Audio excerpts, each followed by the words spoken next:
And you see, the testimony of God originates from God, and it will take an ability that comes from the Spirit for you to be able to accurately communicate the same to the hearts of men. Now, this ability that comes from the Spirit of God is what is generally referred to as utterance. You know, utterance is different from oratory. You might find a man who has great oratory powers and lacks utterance. When such a man speaks, he speaks to your brain, he speaks to your head.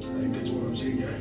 But a man with utterance, and by utterance we mean that spirit energized ability to be able to communicate the heart of God to the hearts of men. So a man with utterance doesn't speak to your brain, he speaks to the very core of your being.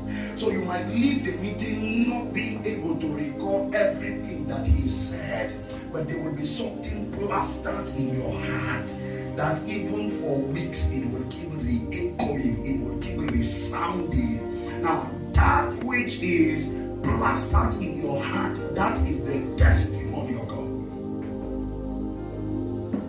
So many of the times when we come in the presence of God to receive from God, and as ministers of the gospel, what we do at the background, all right, what we do in prayer, in seeking the face of God, in waiting upon God, is to be able to secure the testimony of God that He wants to reveal to His people.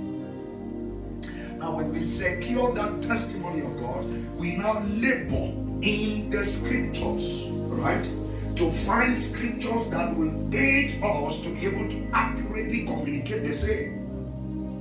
So when you come in contact with a man who has this spirit energized ability, you might sit under him for 2 hours, and within those 2 hours he will quote a lot of scriptures, he will say a lot of things, but at the end of that meeting there is something that will not leave your heart.